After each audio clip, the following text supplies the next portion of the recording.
کبھی سوچا ہے کہ طوفان، زلزلے اور سیلاب جیسی بڑی سے بڑی آفتوں کے بعد بھی کچھ معاشرے کیسے دوبارہ اپنے پیروں پر کھڑے ہو جاتے ہیں؟ آج ہم اسی منصوبے کو سمجھیں گے جو تباہی اور افراتفری کو مضبوطی اور بحالی میں بدل دیتا ہے۔ جب ہم آفت کا لفظ سنتے ہیں تو ذہن میں کیا آتا ہے؟ شاید وہی مناظر جو ہم اکثر ٹی وی پر دیکھتے ہیں نا؟ بالکل، ہمیں اکثر آفت کے فوراً بعد کا حال ہی دکھایا جاتا ہے۔ ہر طرف افراتفری، بچاؤ کی کوششیں اور تباہی کے نشانات۔ لیکن یہ پوری کہانی نہیں ہے، یہ تو تصویر کا صرف ایک چھوٹا سا حصہ ہے۔ لیکن کیا ہو اگر سب سے اہم کام کیمروں کے پہنچنے سے بہت پہلے شروع ہوتا ہو اور ان کے جانے کے بہت بعد تک چلتا رہے؟ یہی وہ چھپی ہوئی کہانی ہے جس سے آج ہم سامنے لائیں گے۔ تو پھر یہ ڈیزاسٹر مینجمنٹ آخر ہے کیا؟ دیکھیے، یہ صرف آفت آنے کے بعد کی بھاگ دوڑ کا نام نہیں ہے، یہ ایک مکمل سوچا سمجھا منصوبہ ہے۔ ایک ایسا نظام جو آفات کے اثرات کو کم کرنے، جان و مال بچانے اور زندگی کو جلد از جلد معمول پر لانے کے لیے پہلے سے تیار کیا جاتا ہے۔ چلیں اس کو اور گہرائی سے سمجھتے ہیں۔ یہ پورا عمل ایک مسلسل چکر پہ چلتا ہے جسے کہتے ہیں ڈیزاسٹر مینجمنٹ سائیکل۔ اس کے 4 بنیادی مراحل ہیں: میٹیگریشن یعنی تخفیف، پریپیئرڈنس یعنی تیاری، رسپانس یعنی رد عمل، اور آخر میں ریکوری یعنی بحالی۔ یہ ایک ایسا منصوبہ ہے جو کمیونٹیز کو خطرے سے نکال کر حفاظت کی طرف لے جاتا ہے۔ تو سب سے پہلے بات کرتے ہیں اس مرحلے کی جو آفت آنے سے بھی پہلے کا ہے۔ یہ ہے میٹیگیشن یا تخفیف کا مرحلہ۔ اس کا سیدھا سا مقصد ہے کہ آفات کو شروع ہونے سے پہلے ہی روک دیا جائے یا کم سے کم ان کے اثرات کو جتنا ہو سکے کم کیا جائے۔ اچھا، اب تخفیف کے اقدامات کو سمجھنے کے لیے انہیں 2 حصوں میں بانٹ لیتے ہیں۔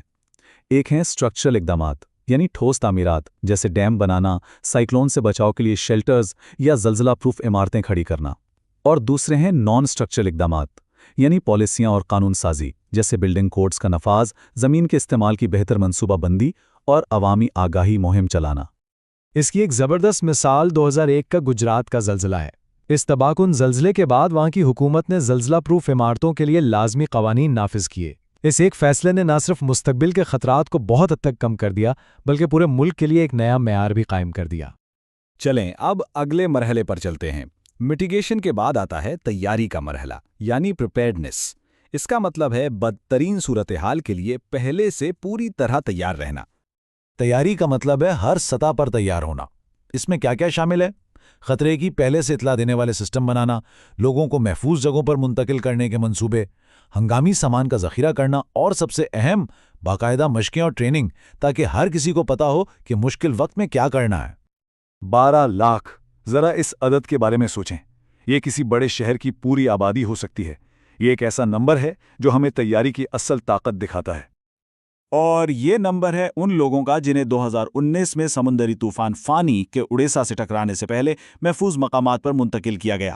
بہترین تیاری کی وجہ سے صرف 48 گھنٹوں میں 12 لاکھ لوگوں کو بچا لیا گیا، جس کے نتیجے میں اتنے شدید طوفان کے باوجود شرح اموات دنیا میں سب سے کم رہی۔ یہ ہے تیاری کی طاقت۔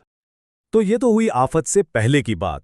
اب آتے ہیں ان مراحل پر جو آفت کے دوران اور اس کے بعد شروع ہوتے ہیں، یعنی رد عمل اور بحالی۔ یہ وہ حصے ہیں جو ہم اکثر خبروں میں دیکھتے ہیں۔ رد عمل کا مرحلہ یعنی رسپانس فیز اصل میں وقت کے خلاف ایک دوڑ ہے۔ اس کا صرف ایک ہی مقصد ہوتا ہے: فوری طور پر جانیں بچانا۔ اس میں تلاش و بچاؤ کی کارروائیاں، طبی امداد اور لوگوں کو فوری پناہ فراہم کرنا، یہ سب شامل ہیں۔ 7.8 ریکٹر سکیل پر یہ ایک تباہ کن زلزلے کی شدت ہے، ایک ایسا ہنسا جو ایک پورے ملک کو ہلا کر رکھ سکتا ہے۔ یہ شدت تھی 2015 میں نیپال میں آنے والے زلزلے کی۔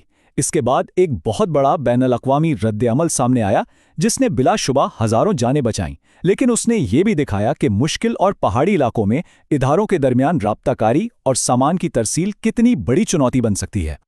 رسپانس کے فوری ایکشن کے بعد شروع ہوتا ہے بحالی یعنی ریکوری کا لمبا سفر۔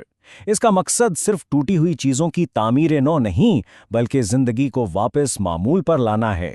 اس میں سڑکیں، اسکول اور گھر دوبارہ بنانا، لوگوں کو روزگار کے مواقع فراہم کرنا اور نفسیاتی مدد دینا سب کچھ شامل ہے۔ اور آج کل بحالی کے عمل میں ایک اصول بہت اہم ہے: بلڈ بیک بیٹر، یعنی چیزوں کو صرف ویسا ہی نہیں بنانا جیسی وہ تھیں بلکہ پہلے سے بہتر اور پہلے سے زیادہ مضبوط بنانا۔ اس کا بہترین استعمال ہم نے 2018 میں کیرلا کے سیلاب کے بعد دیکھا۔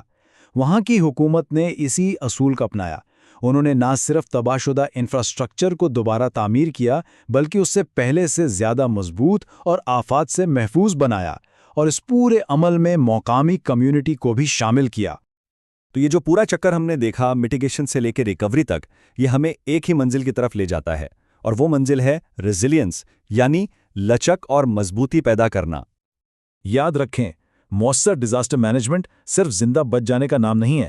اس کا اصل مقصد معاشروں کو کمزور اور غیر محفوظ حالت سے نکال کر ایک ایسی مضبوط اور لچکدار حالت میں لانا ہے جہاں وہ مستقبل کے کسی بھی خطرے کا مقابلہ کرنے کے لیے ہر وقت تیار ہوں۔